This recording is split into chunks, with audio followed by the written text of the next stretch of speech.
Disney cassettes were in like these big fluffy white boxes that were a little bigger than the regular boxes because Disney just couldn't fit on the shelf with your other VHS cassettes. They had to be their own little section in the upper left-hand corner, along with Dumbo and Chitty Chitty Bang Bang. And so I remember watching that movie many times as a kid, but I only ever watched the first two-thirds because Feed the Birds would come on, and the song was so sad that I would just cry and turn it off. I never saw Step in Time until I was like in high school. Because it was after Feed the Birds. So that was my memory. My memory was having my mind blown by supercalifragilisticexpialidocious and the incredible animation sequences and the incredible, just the fun of it and the joy of it, and then a really sad song about a bird lady, and then I turned it off. So if you could go back in time to that young boy and say, you know what, you're going to be in a sequel to this movie in 2018, what do you think you'd say? I'd say, who are you? How'd you get in my house, old man? With the enormous bags under your eyes? You look exhausted. But it's, I mean, honestly, I get the question a lot of like, is this a dream come true? But who would ever dream that we'd be telling more Mary Poppins stories later? It's such a thrill, because there are 8 Mary Poppins books, and to get to have more adventures, I just never dreamed it would be possible. So when Rob and his partner John took me out for a drink between Hamilton shows on a 2-show day on Saturday and said, we're making a sequel to Mary Poppins. I said, who's playing Mary Poppins? And they said, Emily Blunt. And I said, that's good. That's really good. And honestly, when they basically said to me, and we want you to play this lamplighter named Jack, and they had some artwork, and they said, you're the second person we've gone to. It's you and Emily, and then we'll figure out everyone. It was like such, I guess the best way to describe it is it felt like the fruit of the harvest. I started writing in the heights because I didn't see a way forward for myself in musical theater. I didn't, if you're a Puerto Rican dude, it's Bernardo and call it a chorus line. And that's what you get. So I started writing in the heights because I just sort of knew I would have to create my own opportunities to have a life in this world. And within the heights and Hamilton, I have done that. And to be offered an original role with music by Mark Shaman and Scott Whitman, it felt like the fruit of the harvest. You just answered 4 of my questions, so... This is not my first talk back. I know what's coming. Well, actually, you might not, because this is going to be a hurry. But I got some good questions. But we'll get to that in a second. The thing, though, is that I've now seen this movie 3 times, and it doesn't even open until December 19th. So that's how much I love the movie, and I know you all loved it too. And watching the film for the first time, I didn't think about the original. I was in the moment, watching these performances, watching these sets, watching these musical numbers, watching these actors and actresses in this movie in this time. Like, what is it about this story, about this film, that makes it just a movie we need right now? Well, that's a fantastic question, but I think you answer it. You answer it when you gasp when she comes out of the sky on that kite with the sash that says "Votes for Women." That Ma Banks wore in the first movie. That's what she wore in the first musical number of the first film. You gasp and you tell us how much you need it when Dick Van Dyke shows up. And it's like your heart explodes when Angela Lansbury shows up. There's just so many moments where, the audience reaction has been, by far the most gratifying thing about this, because I come from theater. So, I did those musical numbers, and I've been waiting 1.5 years for this applause. But it really is, I think that, it's funny, we made this movie from October 2016 to, we were filming October 2016 to May of 2017. It was in the middle of Brexit. It was right after the election, and it was a scary time. And we knew we were going to work every day to make something that was like a joy machine. This is a joy machine. It's designed to make your feet lift off the ground like Michael Banks at the end of this movie. And hopefully that's what we did, but I feel like that is very necessary. That hope that Mary Poppins brings is more necessary now than ever. So Emily Blunt, she's in the last maybe 5 years alone, you see her in a film like Edge of Tomorrow. You see her in, A Quiet Place. And then you see her in this, and the range, what an incredible talent. And but still a bit daunting for her to reprise the role of Mary Poppins. Absolutely. What was really funny was John was writing A Quiet Place while we were making this. So she'd come home like, we flew in the air and we danced with penguins, and John would be like, that's great, honey. I've been in a much darker place, the attic of our home. I just love the idea that those movies were being born at the same time in the Krasinski-Blunt household. Listen, just going back to 2002, when I first interviewed Rob Marshall for Chicago, Best Picture for 2002. And every time I've interviewed him since, he's a lovely man. He's such a super passionate person. And how did that passion just energize everyone in the making of this movie? Well, that's the secret, right? There are directors who, famously sort of tear people down and challenge actors to get a rise out of them, get performance out of them. That is not the Rob Marshall School of Directing. Rob's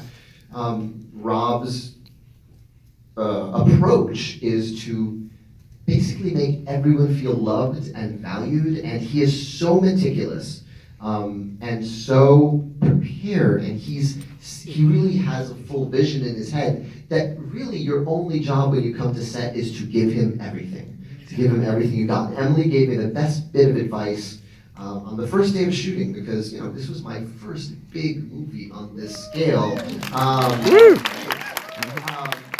was nervous, and Emily turned to me and she said, "Rob's not going to move on until he's got what he needs. He's not. So that's all you have to worry about." And I know that sounds like not a lot, but that's a huge deal, because you can get in your head about what's going on, and am I delivering enough, and is it too big, is it too small, and by Emily saying that, she was just like, you just have to give him everything you have. And then when he says, thank you, we have that, it means he's got it. Because he's paying more attention than you are. I'm in this movie because Chicago is one of my favorite movie musicals of all time. That's the hardest thing to do, is to adapt something that works on stage and make it work in a filmic way. And what Rob did with that movie was so brilliant. And I also think that he doesn't get enough credit for the way he edits his films, because you'll see lots of movies where editing is used to sort of obscure what's going on. Like, we'll do 20 shots to make this dance look impressive. But Rob edits to reveal. He edits to reveal the best of what you do, and to sort of showcase that. And I think that it was just like film school, like getting to work with him every day, and he just makes you feel safe, and so you lift off because he makes you believe you can. When you're talking about comparing performing on stage to performing on the screen, one big difference, like you pointed out, is you got to wait a year and a half for the applause. But also, when you have a scene where you are filming with green screen, because you and Emily are acting with not just animation, but hand-drawn animation. I mean, how wonderful was it to see that? Oh, for sure. And that's why, we finished wrapping in May, and the movie is coming out now, because it takes that long to draw every frame of that animation in those sequences. And A Cover Is Not the Book and Royal Dalton Bowl, that entire sequence was the first thing we filmed because they needed it right away to get started drawing those penguins. So you know, first day of work was A Cover Is Not the Book in those incredible painted outfits by Sandy Powell. And we had animators on set too, so you'd get notes like, I feel like the penguin is a little heavier on your cane as it transmits from here to here. Just incredible notes like that. But it was, it really was a joy. You know, my first day of rehearsal in October, you know, they handed me a bowler hat and a cane, and Emily a bowler hat and a cane, and we just got to work, like putting together these numbers. We had 3 months of rehearsal. Hamilton didn't have 3 months. That is such a luxury. Broadway shows don't get that much time, and Rob comes from the theater, and John comes from the theater, and so it was also this, you know, it was perfect for me coming from the theater as well to just, you know, that was an approach I understood. All right, so. Okay, so I need complete honesty here. Between you and Emily, I need you to be, and we won't tell anyone the answer. No, of course not. There's no camera phones out here. Between you and Emily, who spent more time in the hair and makeup chair? Oh, me by far. I can't grow that beard.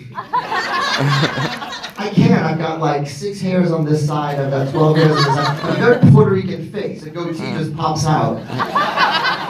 And then nothing else on the side. So I'm like very carefully stippled. Like an hour. Emily's pret-a-porter. She's ready to go.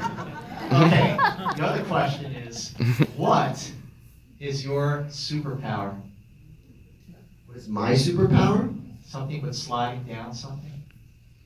Oh, yes. Well, yeah, there's a couple of things that, listen, I write musicals. I like to think I've gotten good at that.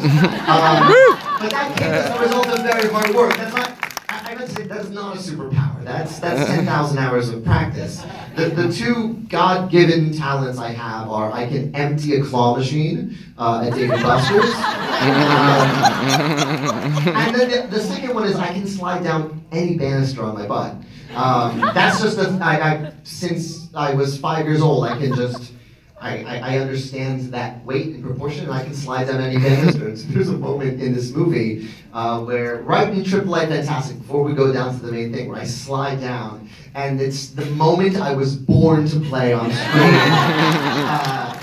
It represents the least amount of effort, because it's really funny. Tommy Kail, who directed Hamilton, he saw the movie for the first time last weekend, and he said, I'll tell you what moved me so much. It was you sliding down that banister in Triple Light Fantastic, because I know you work hard to land a joke or grow a beard or sing a note, but damn it, sliding down banisters is what you were born to do. All right, these last 2 questions came directly from Emily Blunt herself. Oh, really? Yes. That's amazing. So you gotta ask about the superpower and ask who was longer in the makeup chair. So Yeah, there you go. But what of all the scenes, of all the dance numbers, you know, with all the sets and all the choreography, what was like the scariest, most difficult part that you had to film? And I understand it was only just a few seconds long. Yeah, well, it's funny. Well, first of all, I was hugely inspired by, I'm inspired by like the old school, like the MGM musicals. Like my favorite movies are Singin' in the Rain, The Bandwagon, the Vincent Minnelli, Stanley Donen films. That's my jam. And what I love about them is you see Donald O'Connor, you see Gene Kelly, you see Fred Astaire doing the impossible with smiles on their faces.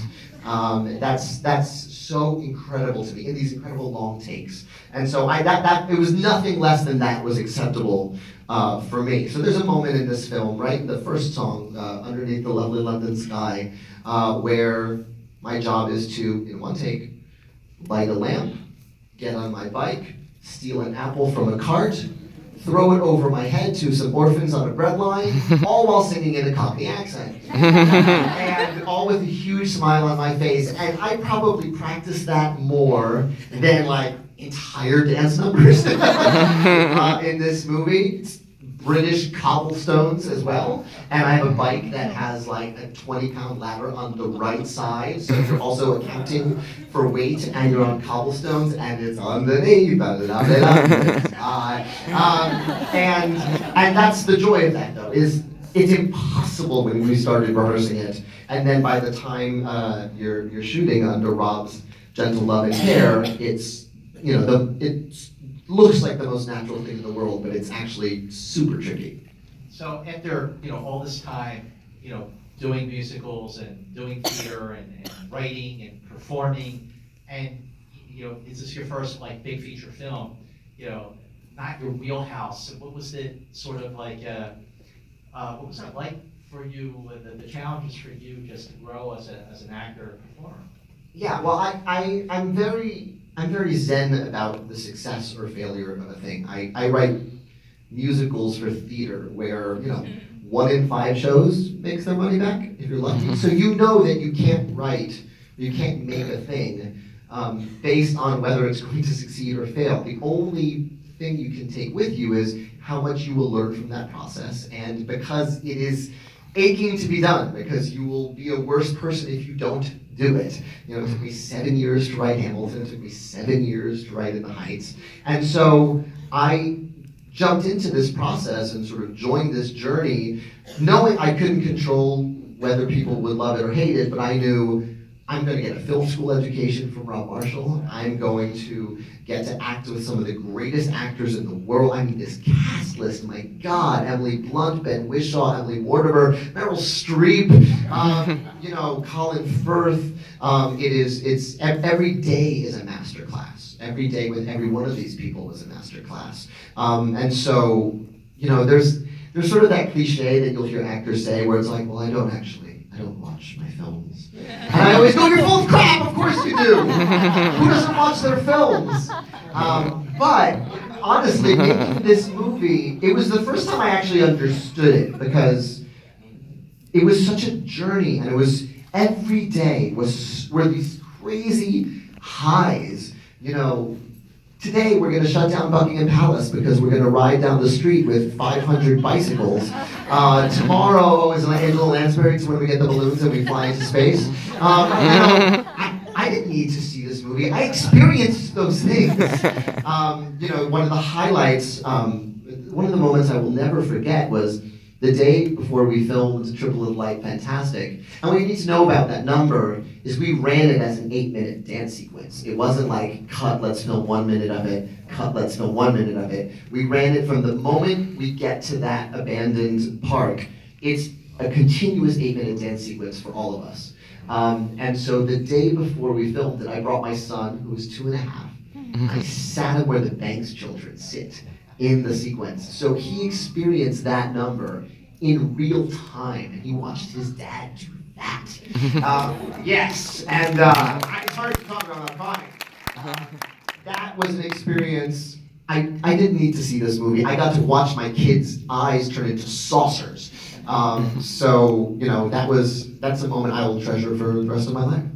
Well, there's so much there's so many wonderful surprises in the movie, and you brought this up at the top of the conversation.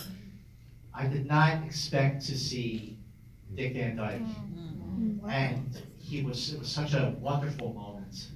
And if you could just talk a little more about what that day or those days were like when he came on, when people went in like, well, first of all, Dick Van Dyke is human caffeine. He has more energy at 91 years of age than I have ever had in my life. And I am not an unenergetic person. And so there's a little more oxygen in the air because he's there, full stop. We knew, Rob knew he was asking him to do a tricky thing for anyone of any age to jump on his desk and do a tap solo. So we had all kinds of contingency plans. All right, if we just sort of, get him to here, he got to set and he just waved us all away. It was unbelievable. And then, the other thing was that incredible, we've all seen the movie now, so I can talk about it, that incredible monologue about the penny and Feed the Birds, the section I could not get through as a child.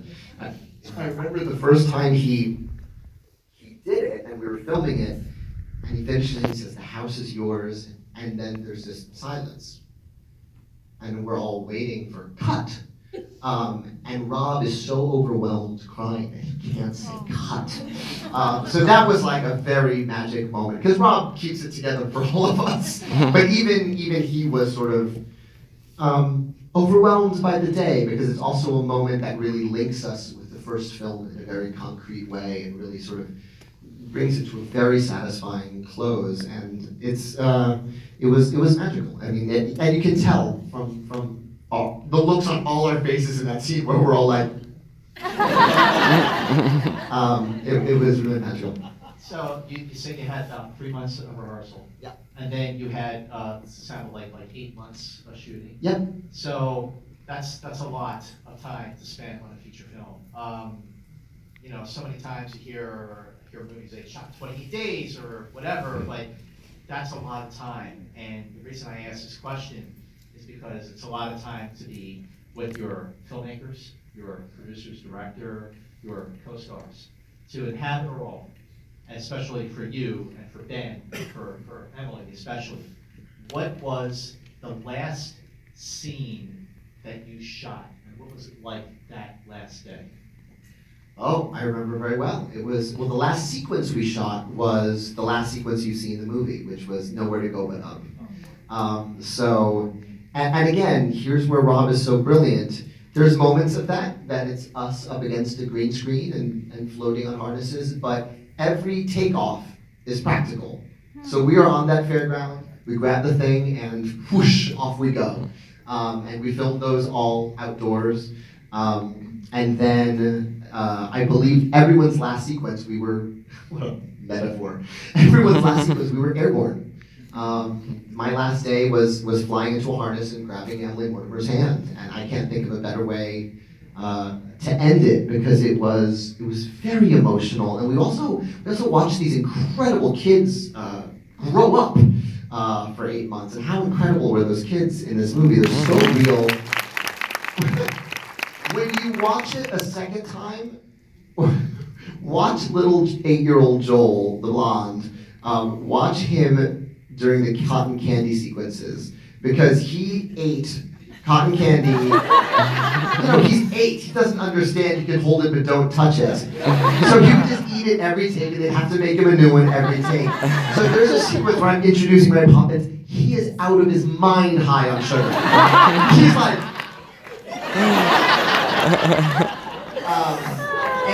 and we really went on a journey with these incredible kids, and it feels like we're in on the ground floor of some incredible careers as well, because they're so wonderful.